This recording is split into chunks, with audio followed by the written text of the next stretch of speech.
Absolutely horrifying images that are coming in from Uttarkashi's Dharali village. Widespread destruction after a cloudburst led to a massive flash flood in the area. Let's begin by getting you all the images, videos coming in from the site. This is the moment that the flash flood hit, swallowing an entire village. We're not exaggerating because look at those videos on your screens.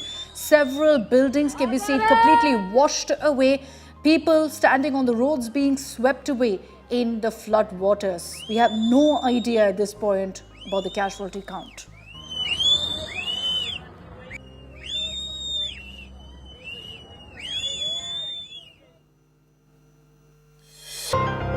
And watch carefully on the right of that particular video. You can see people, tourists and locals running and scrambling for safety as the water levels suddenly rise and the floods hit the region. Videos have captured this horror. At this point, the information we have is that 4 people have died, but that number could significantly go up. Just to give you a sense of the extent of destruction right now, look at the 2 pictures on your screens of what this village looked like before the flash flood versus after. Most of those buildings have been swallowed up. The path of the river extended to a great deal. Now, at this point, officials are closely monitoring the situation. The immediate challenge is to get as many boots on the ground to help the locals and tourists stranded. The Indian Army has also stepped in, mobilizing 150 personnel at the site and intensifying rescue operations. So far, about 20 individuals have been successfully evacuated. Search and rescue efforts are also underway.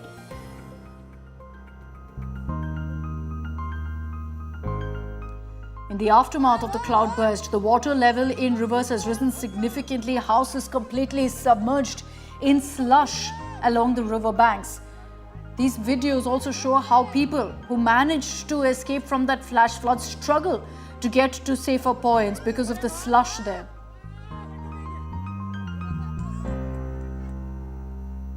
And after the Dharali village, Uttarkashi has seen yet another cloudburst, this time near Suki Top.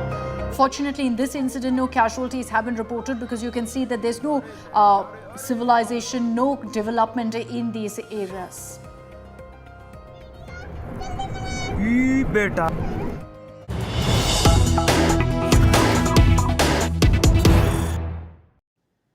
And the central government is very closely monitoring the rescue operations that are underway currently in Uttarakhand. Home Minister Amit Shah has also met with members of parliament from Uttarakhand in parliament. Now we understand and government sources have told us that the Home Minister is personally monitoring the situation and ensuring that whatever help needs to be provided by the central government, that immediately reaches Uttarkashi. At this point, the confirmation that's come in is that a team of NDRF, 80 army personnel are all headed to Uttarakhand. There are 4 army choppers that are also currently on standby. The biggest challenge is to actually get to that spot with the amount of silt and slush that's gathered in these areas. Let me bring in Ashutosh Mishra, who's currently, as we speak, headed to Uttarkashi to that particular site. Ashutosh, you know, in these kind of operations, time is of the essence. And so the biggest challenge for officials, rescue teams, will be to get to that spot itself. Well, actually reaching to the particular site, of course it is difficult, but we know they are Army, the SDRF, NDRF, these are trained personnel and they are always ready for the rescue, search operations or any sort of relief during these kind of devastation. But the biggest hostile, Akshita, at this moment is the weather, because we have a standby of Chinook, we have standby of ALH, we have standby of Mi-17. All these choppers are also put on standby as we having the information in different from Chandigarh, Bareilly, Saharanpur, Sarsava, all these air bases. So, in fact, the Air Force, adding on Air Force in the rescue and relief operation will be more beneficial. But the biggest challenge is actually the hostile weather. Now we are what you're also saying in Harsal, that literally a river that was flowing is now turning into a lake. So if the water is continually, collecting in that particular area, eventually that will make another difficulty, that will add more difficulties to that. Subsequent to that, the structure, multiple such structures have gone under the debris. So clearly the biggest challenge in the midnight is first to go and identify these areas, we have different machineries that is being moved on to the rescue site, to the incident site. Despite all the sorts of the night, the dark or the lights, the agencies will carry out such operation. But the biggest challenge is style. If there is a orange alert issued, there will be constant rainfalls, and in that case, make everything very difficult.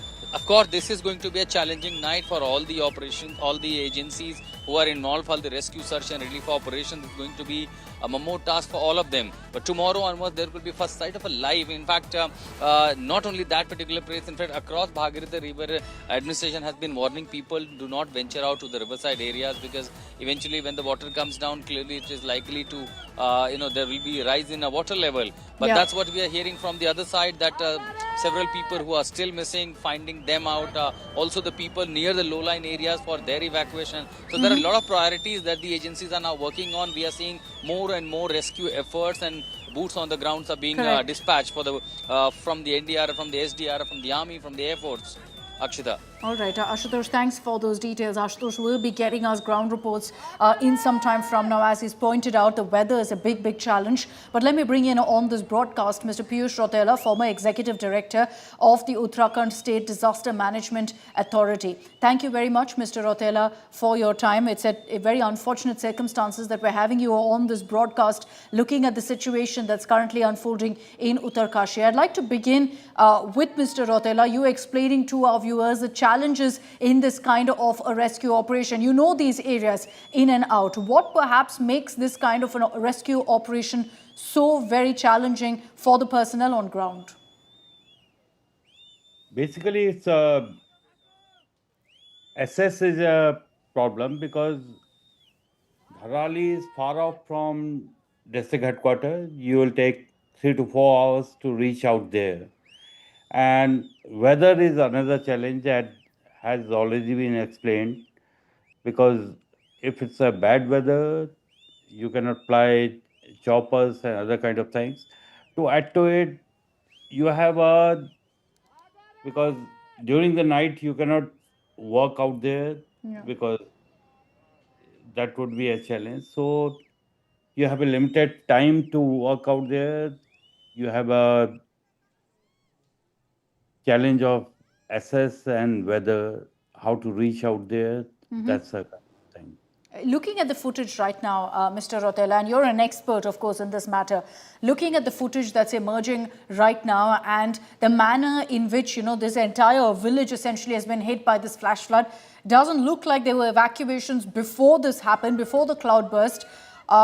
What really are the chances of people being found alive under these layers of debris and silt? Time is of the essence, of course, in these kind of operations.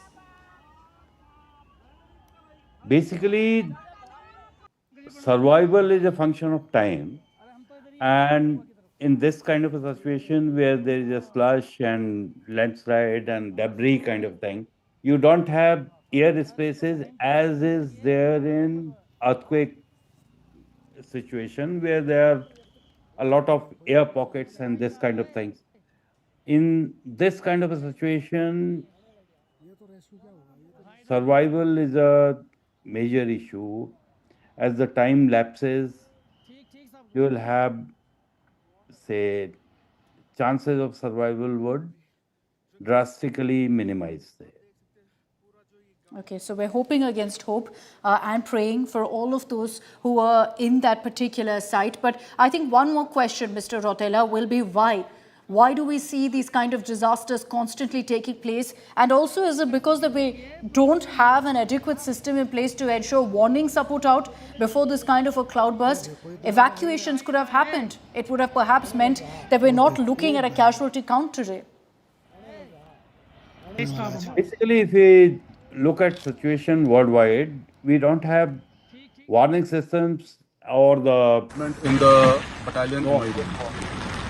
Unfortunately, sometime after that, the mudslide and cloudburst also struck the Indian Army camp and portion of our rescue columns. Despite the same, the Indian Army is resolute in its endeavor to carry out rescue operations and assist the local populace.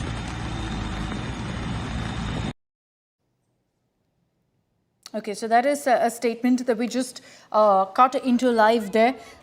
Looks like it was in fact a confirmation from the Indian Army also on the operations that are underway.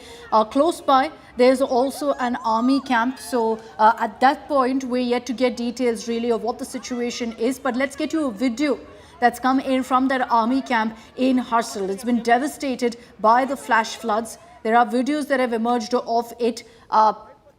That's the video on your screens there. This is shot from an army camp, or at least what was left of it, honestly, because you see the kind of silt and how the water has just taken along with it almost every possible sign of civilization in that particular area. Any sign of development buildings completely gone. You can just see remnants of it, a few roofs right on top.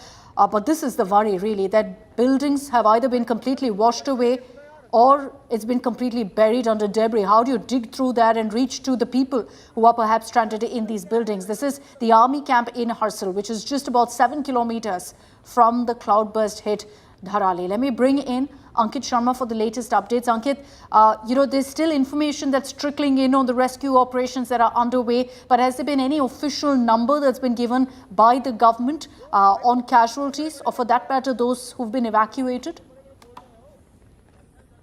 Well, Akshita, the government hasn't responded with any latest update so far. And after 3 p.m. today afternoon, the officials had informed us that 4 deaths had been confirmed. And after that, the search operation is still on. The Indian Army, along with ITBP personnel and NDRF, SDRF, and local government personnel are on ground zero, and they have started the rescue operations. However, the adverse weather conditions are a big hindrance at the moment, and the operation is gradually underway. And because of the rainfall and intense rainfall events, the sorties are also not possible.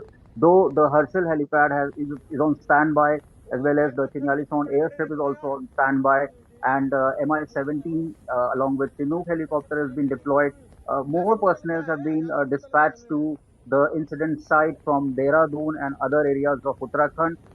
Few more personnel are going to be dispatched from Delhi as well. So the whole operation is going to be a massive uh, mission of the country in today's time, and this is going to be a large mission so far, like we saw in during Silkara Tunnel operation. This is a very massive event as of now, and Yeah. it has completely devastated the Dharali area when a cloudburst struck the Just to area give at our sense, 1:50. Ankit, just to give our viewers a sense of really this particular village, this particular area, was there any sort of alert that was issued? Did it lead to evacuations? Is this a very bustling village? Is it a tourist hub?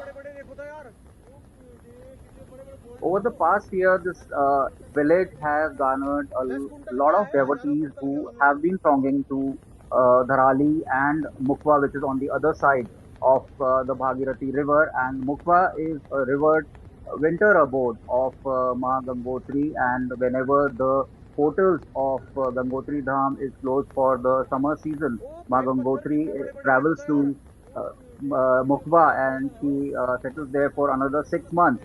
So in the Okay. last 6 months and more than that, when Prime Minister Modi had visited Mukwa last year, a lot many devotees have been visiting this area, and Dharali is perched in on a hill which is surrounded by beautiful serene hillocks as well. And there's a Dhir Ganga river drain which caused the deluge today after the cloudburst struck at 1:50 p.m. and Okay. it has completely submerged the area with muck and rubble.